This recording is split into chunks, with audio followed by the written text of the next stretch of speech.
Hey everybody, welcome back. Today I'm going to show you how I'm going to switch over my existing generator, which is a dual fuel 10,000 watt generator, and switch it with a non-dual fuel generator and swap the propane natural gas parts over to the gas generator and see if we can't come up with something that's going to work. So I'll show you kind of how I'm doing this all by myself while I'm out here sometimes. My wife's inside and she's busy, but sometimes you just got to figure it out on your own, you know? So here's the carnage from this morning. It's a beautiful view out here. So in the box, let's find the English side. Oh, this is what I got here. And the first time I bought it, I bought a dual fuel, which I'm going to show you here. But unfortunately, the stator, or something went wrong. It's not producing any more power. And I think I'm going to get some parts to fix it. But for the time being, I'm just going to take the propane stuff and put it onto this they're exactly the same wattage, exactly the same CC. I'm hoping if I just swap out the propane parts, it's going to work for me. So how the heck did I get this thing off? It probably is like 350, 400. I don't know. It's freaking heavy. So I had this up like this. And then I lifted the box, stuck these guys under here about that far. And then I tipped the box up and she just slid right down there. So that's an old tip I learned from my grandpa. So sometimes that's all you got when you got a couple 2x4s and you got something really heavy in the back of your truck. You know, just work harder, not smarter. So let's go down to the generator shack and I can show you more about what I'm talking about here.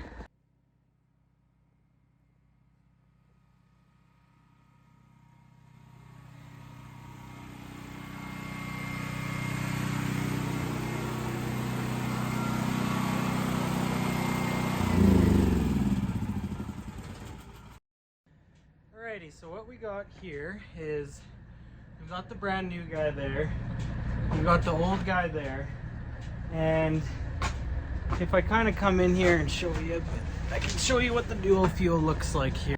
So in the dual fuel, it has this little selector knob, and that can go from gas or propane, but 11,500, 11,500, you know, these are the exact same machines. 457 cc, 15 horsepower, 457. And on looking what is the propane, they have this regulator or vaporizer or whatever you might call it, and that goes up into this switch system, which does have a couple wires coming out of it, which is a little bit concerning, but truly all this does is send either fuel back to the carburetor or send propane. And what I'm gonna do is I might create my own little shut-off switch, but what I'm gonna do is I took the carburetor off that guy, which the only difference is it has this gas fitting. So it has this gas fitting, that's the only difference.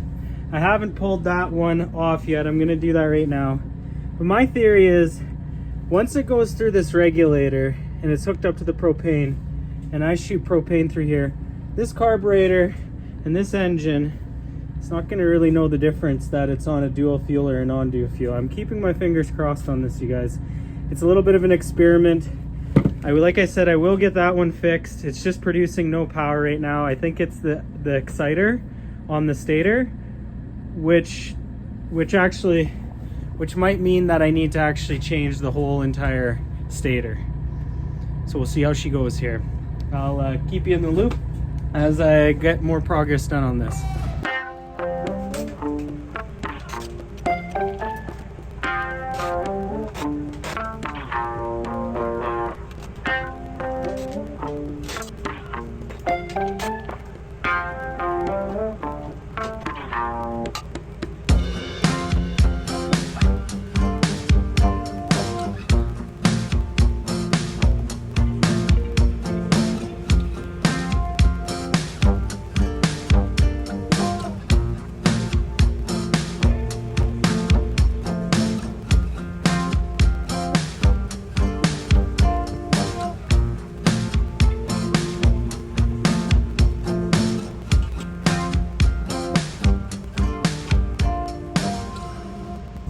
Alrighty friends, so looking at these two carburetors, they're almost exactly the same. Let me zoom in just a little bit for you guys here.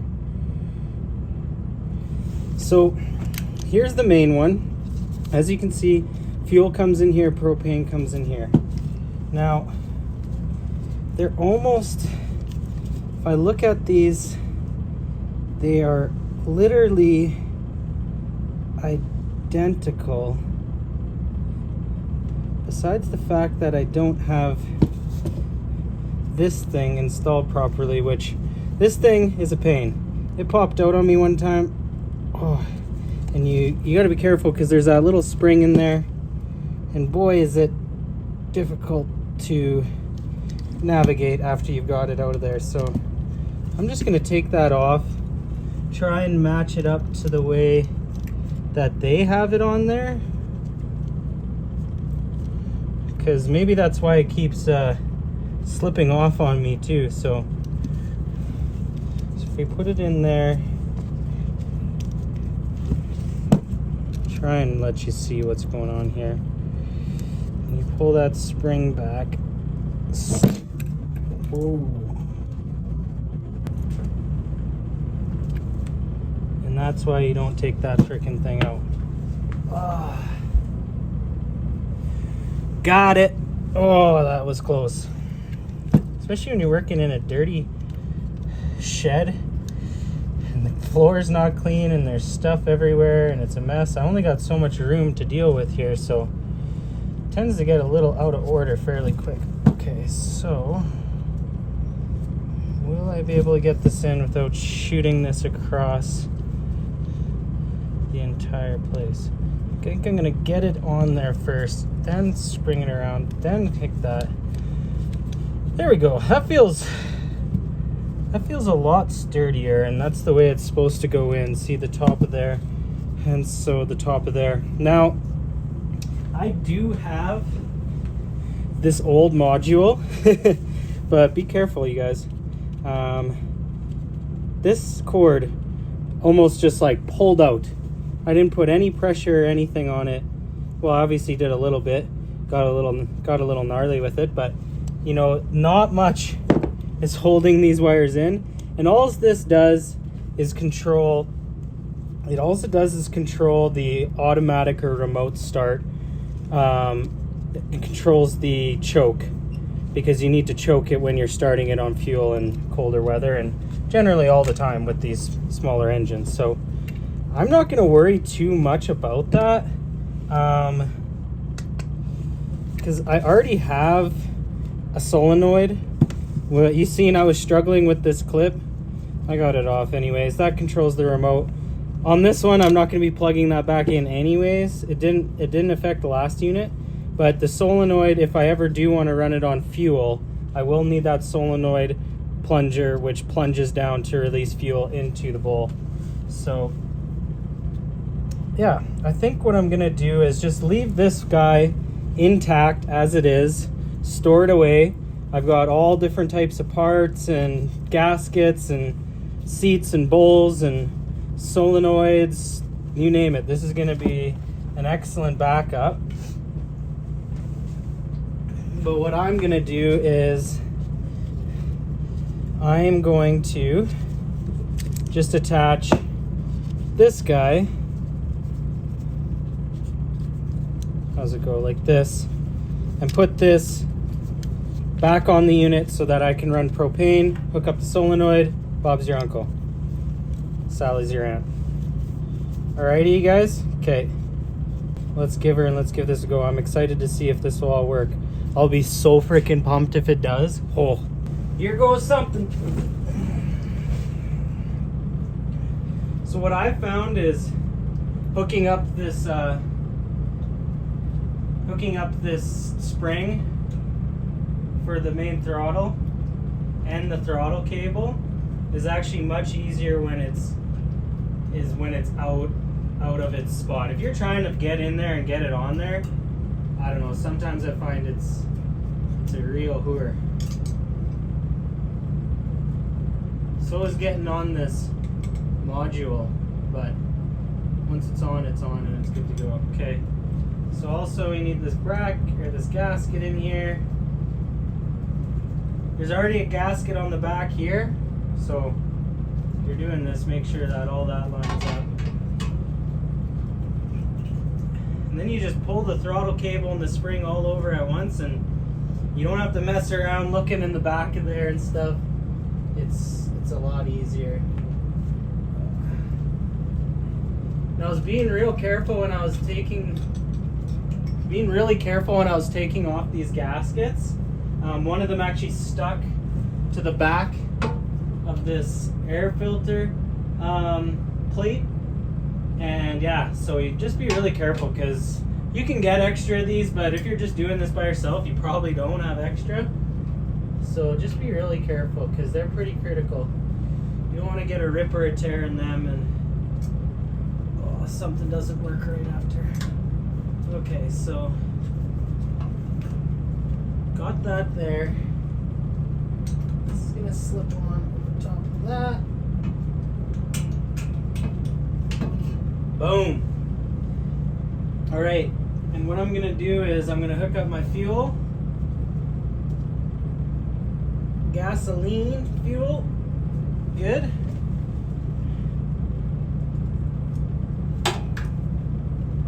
Seen me whip out the Leatherman. I don't go anywhere without my Leatherman. There's so many times you can come around with a knife, but there's so many times you need pliers. Just like save your fingers. Like in this right now, I'd never get that on with my fingers. So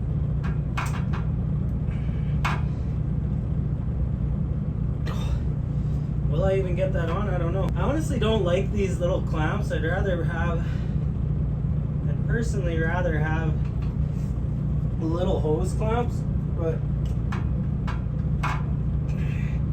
feels like it's ripping into that fuel line.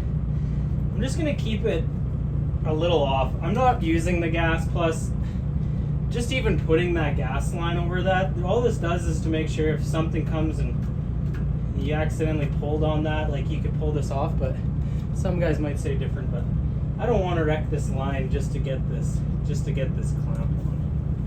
It's not worth it. Okay. Crisis averted. While we got everything here, I might as well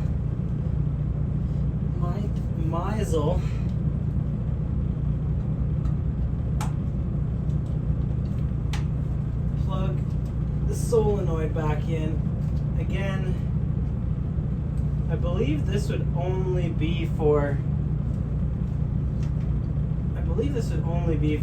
gasoline fuel. So while I have access to this back here, I'm gonna take this vaporizer regulator. It's really simple. Propane comes in, vaporize, comes out, in directly into the carburetor. At least that's from my limited knowledge of combustion engines that run on propane. I think that's the ticket. So, and this used to be mounted kind of at the front by the switch. I'm just gonna do something different here. We might even just let it hang loose for a bit just to see if it works, and I might figure out something different. I might just let it hang. It's in a safe area here, so.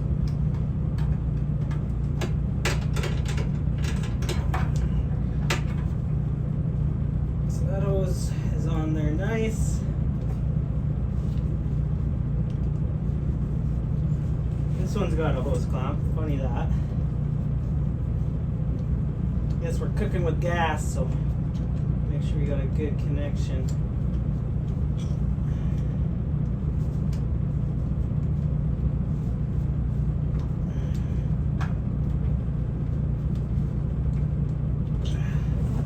Alright, so that's just gonna hang out. Not maybe the prettiest, but I feel like that's gonna be fine. And every time I'm running the propane, obviously I'm gonna have the gas off, which naturally it's just gonna go propane. If I want to switch back to gas, I'll have to unhook my gas. Alrighty.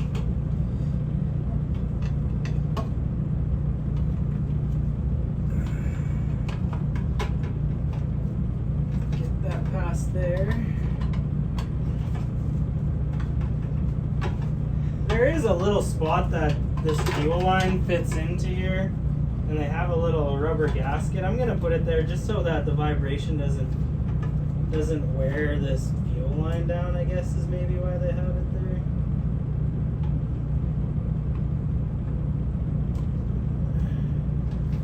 Plus it kind of creates a little hanger there for this part. All right.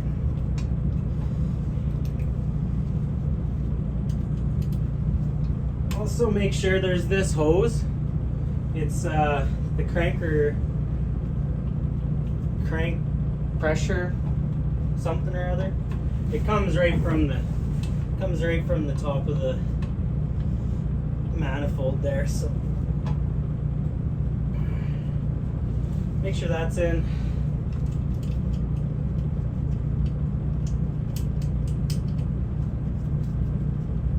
My last one was really spitting a lot of oil back into the air filter, and I sometimes give it a little bit more oil than I probably should because I find it burns a little bit of oil. Like sometimes if I run this thing I'm sometimes running it for 2 weeks straight and then changing the oil will be considerably low. And so I'm kind of monitoring that, but I don't know if it's that initial, because there's quite a bit in there that it's making it splash up. But if you guys know, then I'd appreciate you guys leaving in the comments why these guys get extra oil in the air filter. It might be exactly that, and I just gotta just change the oil or add oil more often. They say to change them every 100 hours. I give it really good oil, and I mean, whatever. This last one, the engine's still running strong, never changed a single thing, never even had to clean the plugs. It's at 4,500 hours. So that's pretty darn impressive.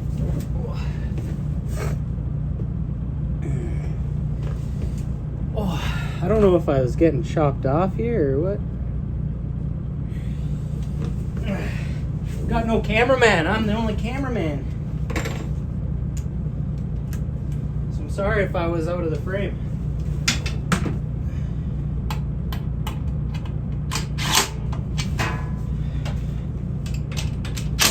I'd rather you guys see what's going on here more than listening to me blab.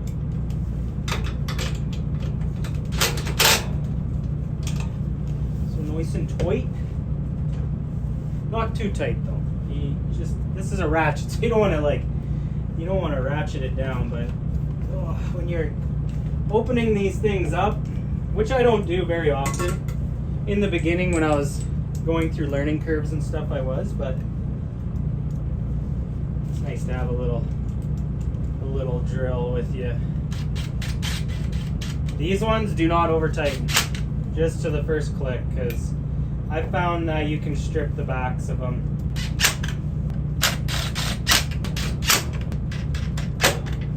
Alright. It's got an inner filter, and then it's got this outer filter that's a little bit more mesh. And it kind of stays. Sometimes you can put it inside of here to get it started and then slap this on real quick, or sometimes I kind of just hold it on there. On these benchmarks, I don't know, I'm not hating it, but it's not the perfect system where how this filter holds on there. But so far been a pretty good machine. This machine was $800 on sale, so that one was about, I think, $1,000 on sale, or maybe $1,100. But yeah, it was an extra $200 or $300 just for the dual fuel. So when I caught this one again, you seen what I'm doing here. Little redneck ingenuity.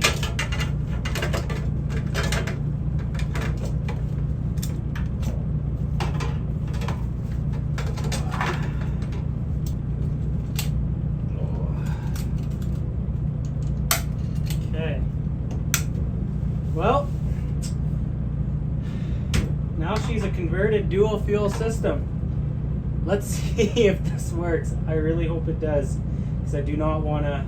I mean, if it doesn't work, I got a lot more work ahead of me. I'd pull the stator out of this one, put it in that one, and then I've got a parts module. But fingers crossed, this should work. I don't see why this shouldn't work. The electrical, who needs that? All right, so I'm also changing the oil on this guy. I do 10 minutes when I first get them, then I flush, and then I run it for an hour, and then I flush. And the reason why I do that is these generators out of China, they're really the only issue that you can have.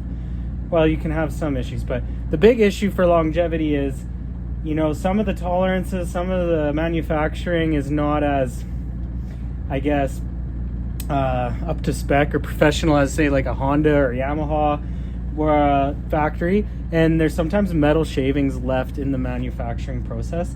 And for longevity, it's good to just flush that system out right away and make sure that there's any metal particles. I've noticed them from brand new on the first flush, quite a bit of metal in the oil. So yeah, run it for 10 minutes, like add oil, make sure to add oil when you get it, and run it for 10 minutes, and then drop the oil, and then add another amount of oil. This one takes 1.1 liters. I bought this today. It's just a regular oil, 10W30, but I have used this, you know, when my grandpa used to say oil's oil. This stuff is semi-synthetic, so it's similar to like a T5. It's similar to like a T5 Rotella oil that has some synthetics in it and some not. And I find just even adding a bit of synthetic into it makes the oil last longer, at least in the bigger generator, which I'll have another video on showing you guys that guy. That's our main one. This is truly just for me and my wife are here, and it's just maybe a couple guests. It's only, you know, 9,000 watts running, but that's plenty. And you know, when you're on propane, it's a little bit less than that. I would say it's about 8,000 watts running. It actually shows on the other one what the actual specs are, but that runs our lodge, 4 cabins. You know, you can turn on a microwave or an oven. It won't run our electric dryer, but you know, I'm gonna have a lot of videos and a whole series on what you can and can't and the reasons why of running it when you're off grid. But this is the other oil. It's same as this MotoMaster Canadian crappy tire. It is full synthetic. Where does it say? Yeah, full synthetic.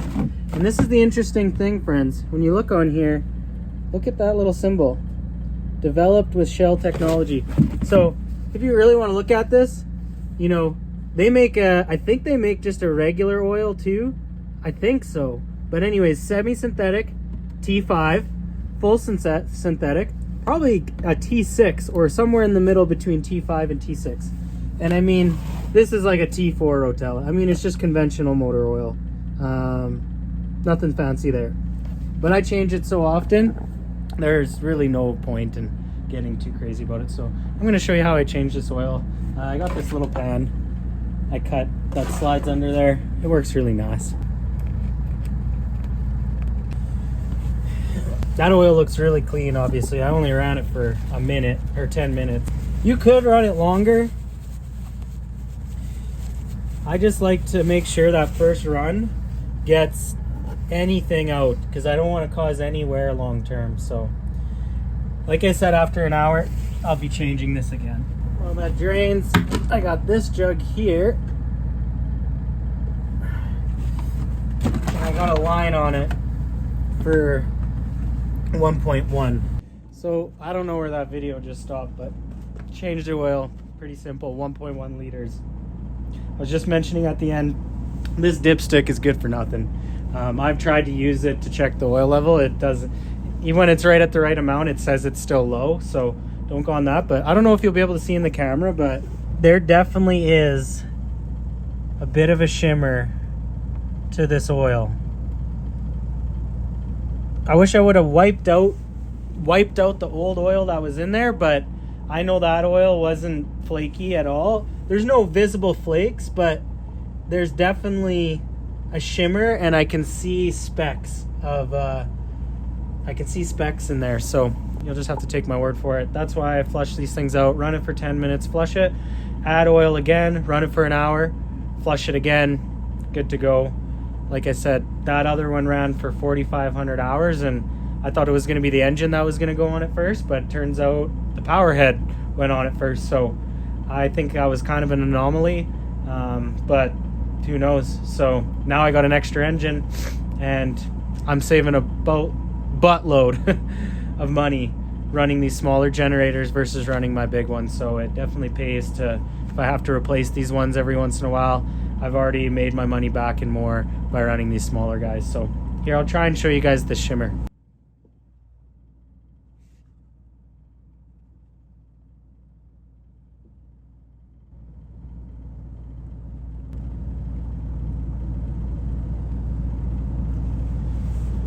So yeah, there's definitely something going on there. I don't know if you can see in the video, but it's metallic-y.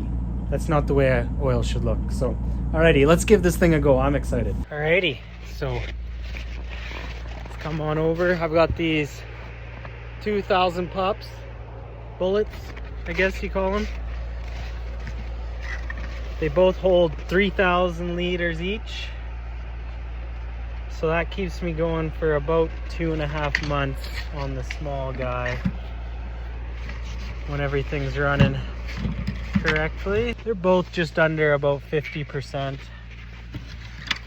Keep an eye on that because I've been calculating how much propane I have been using, and rough calculations, I've been keeping track of how many hours every day, 24 hours I mark it in my book, and I figure I've used about I'm burning about 70 liters a day of propane, which seems like a lot, but at 50 cents a liter, it's a lot cheaper than burning even 50 liters of dyed gas, and a heck of a lot cheaper than burning 100 liters of diesel, which, yeah, our savings have been cut down a few factors already by doing this system. So that's why I run this system.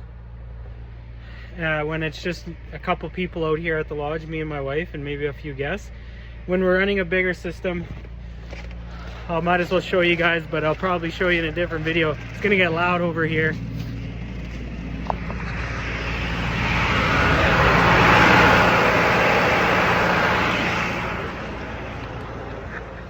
So that's a John Deere. It's running a 60 kilowatt generator, but it's just way overkill for what we need, and so that's why I come up with this system. So without further ado, let's give this a go. I've got the fuel turned off. It might give a little bit of a sputter because it might still have fuel in the carburetor, but let's see if this thing, and it will take a lot of cranks, and it might start off kind of slow when there's air in the propane line, but oh, am I excited. Let's go. Electric start.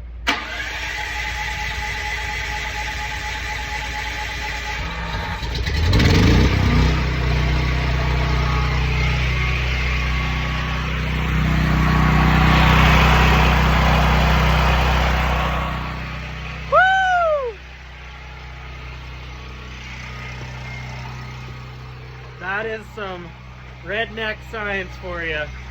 So I'm gonna fire this or hook this thing up to the house, and we're back on propane. Thanks for watching, you guys. If you have questions about your own off-grid system, I'm not an expert, but I've tried a lot of things and done a lot of things and figured out a lot of problems. Ask questions in the comments below. And if you got advice for me, if you know a better system, I'm trying to get solar out here. That's the next go, but just day by day, inch by inch, you know, we get another project done and things get a little bit more efficient, and life gets a little easier. So here we go. This is why we do what we do.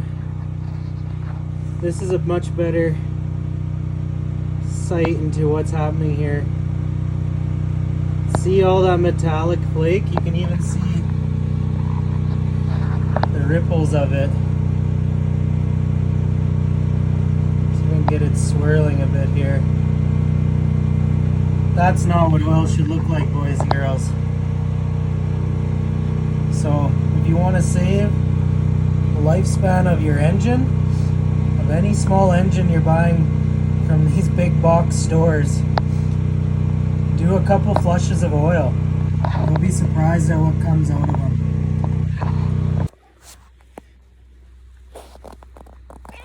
Hey.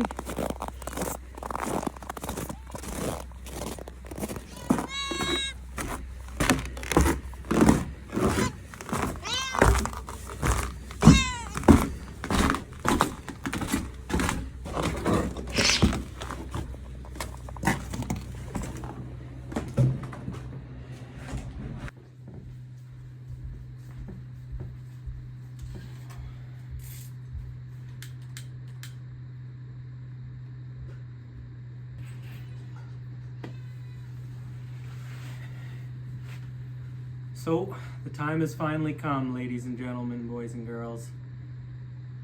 Something that I've been waiting a long time to get going, and I had a lot of ideas along the way of what it would mean to start YouTubing and do this YouTube journey and really just capture more videos. And yeah, I've always had a passion for video. I've always loved making videos, and even though some of these first videos are probably going to be a little bit more low budget, I do want to make really high quality content for everyone and just capture how incredible it is out here.